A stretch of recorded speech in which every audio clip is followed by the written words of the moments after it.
Rajshahi university শিক্ষার্থীদের পছন্দের তালিকায় দ্বিতীয় অবস্থানে যে ইউনিভার্সিটিটি সবসময় অবস্থান করে সেটি হচ্ছে রাজশাহী ইউনিভার্সিটি। প্রাকৃতিক সৌন্দর্য এবং মানসিক শান্তির জন্য আমার কাছে এই ইউনিভার্সিটি সবসময় একদম টপ নচে থাকে। এই ইউনিভার্সিটিটি আমার কাছে অনেক আবেগের একটা জায়গা। আমি যদিও বা ঢাকা বিশ্ববিদ্যালয়ের একজন শিক্ষার্থী, বাট এর প্রাকৃতিক পরিবেশ আমাকে সবসময় মুগ্ধ করে।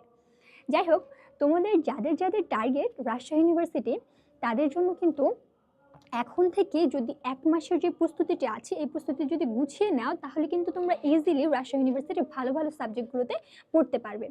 বিশেষ করে তোমাদের একটা ইনফো আমি জানিয়ে রাখি, রাজশাহী ইউনিভার্সিটির ল ডিপার্টমেন্ট ঢাবির ল ডিপার্টমেন্টের থেকে কিন্তু অনেক ভালো এবং অনেক সুনাম।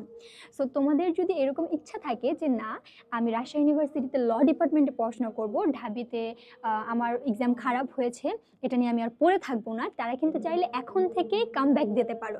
এবং এর জন্য তোমরা চাইলে আমাদের যে রাজশাহী ইউনিভার্সিটি কোর্সটা আছে সেখানে কিন্তু তোমরা এনরোল করতে পারো। এই কোর্স ফি কিন্তু খুবই সীমিত, পাশাপাশি অল্প সময়ের মধ্যে তোমাদের সিলেবাস কভার করার জন্য সব কিছু একদম সুন্দরভাবে গুছিয়ে দেওয়া হয়েছে।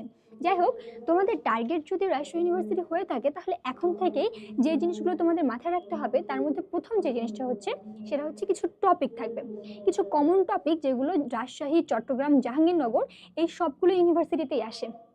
যেমন তোমরা যদি দেখো appropriate preposition, group verb, phrase, এই টপিকগুলো মানে মুখস্থ করার মতো যে বিষয়গুলো, স্পেলিং, দেন হচ্ছে তোমার ভোকাব পার্ট, এইগুলো থেকে প্রত্যেকটা জায়গায় প্রশ্ন আসে।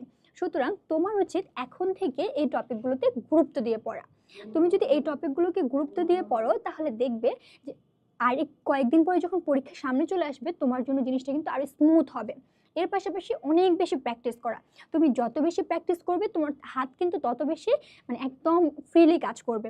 সো বেশি বেশি প্র্যাকটিস করবা, এক্সাম বেশি বেশি দিবা, যত বেশি এক্সাম দিবা তোমার জন্য তত ভালো। এক্সাম দিলে তোমার মধ্যে যে নার্ভাসনেসটা কাজ করে এক্সামের টাইমে, এইটা কমে যাবে এবং তুমি তত মানে নিজেকে একটু গ্রো করবা, তুমি নিজের অবস্থান সম্পর্কে যাচাই করতে পারবা। তোমার যে কনফিডেন্সটা থাকবে সেটা কিন্তু অনেক হাই হবে যদি তুমি এক্সামগুলোতে ভালো করো।